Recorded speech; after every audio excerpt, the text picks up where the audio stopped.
السلام علیکم. په سفر یا په چکر باندې خو نن سبا هر سړی ځي، خو تاسو ته پته لري چې تاسو د هغوی کله چې تاسو چکر یا سفر باندې لاړ شئ، نو تاسو د پردی واشروم هم یوز کوئ، تاسو هوټل په کرایه باندې هم اخلئ، تاسو کم از کم د خوراک دپاره هوټل ته هم ځئ او تاسو سره فیمیل ځي.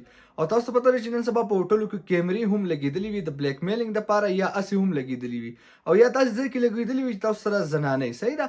نو په دې ویډیو کې تاسو ته ښیم تاسو څنګه کولی شئ چې دغه کیمرې معلومې کړئ، پټې کیمرې معلومې کړئ چې دا په کوم ځای کې لګېدل ده، که ښکاره لګېدلې او که پټه لګېدلې نو تاسو به ډېر په اسانه سره او په خوندورې طریقې سره پته لګي چې دلته کې کیمره شته دلته کې نشته. نو تاسو خپل سفر یا تاسو په هوټل کې کمره اخیستی شئ ښه سیف یا داسې نور دغه هم تاسو په اسانه سره ښه سیف کولی شئ. نو زما نوم دی حسین علي، تاسو ګورئ حسین علي سکلز یوټیوب چینل.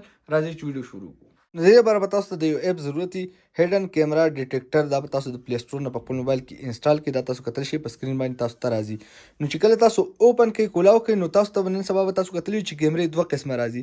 یو خو نارمل الکترونیک کیمرې راځي یا وای فای والا وغیره دغه کیمرې راځي، په هغې کې هغه بلو لایټ یا ریډ لایټس نه لګېدلي، او یو راځي هغې کې دغه لایټونه نري نري لایټونه لګېدلي وي. نو د دواړو د کیمرو معلومولو چې دی نو هغه جدا جدا طریقه ده په دغه یو اپ کې. صحیح ده؟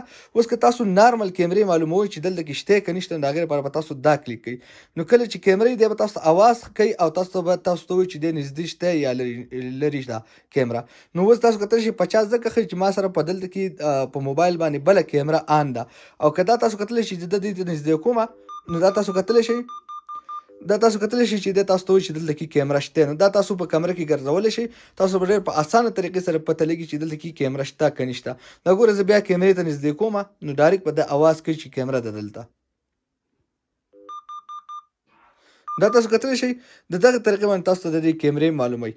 دویم نمبر کوم طریق چې کوم اپشن دی نو هغه بیا د هغه نورو کیمرو لپاره دی، کوم چې د تار والی او کوم چې تاسو کتلی په هغې کې هغه نري نري لایټونه لګېدلي، د هغې لپاره بیا دا کیمره دی. دا تاسو کتلی شئ په دې کې دا قسم لایټ لګېدلی دی. نو چې کله چې هم تاسو دا داسې نیسئ نو دا اټومیټکلي هغه لایټس ډیټیکټ کوي او دی تاسو ته اواز درکوي چې دغه کیمره لګېدلې ده.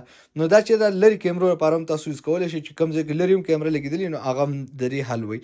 نو په دغه طریقه باندې تاسو کولی شئ چې تاسو په هر ځای کې پټه کیمره معلومه کړئ.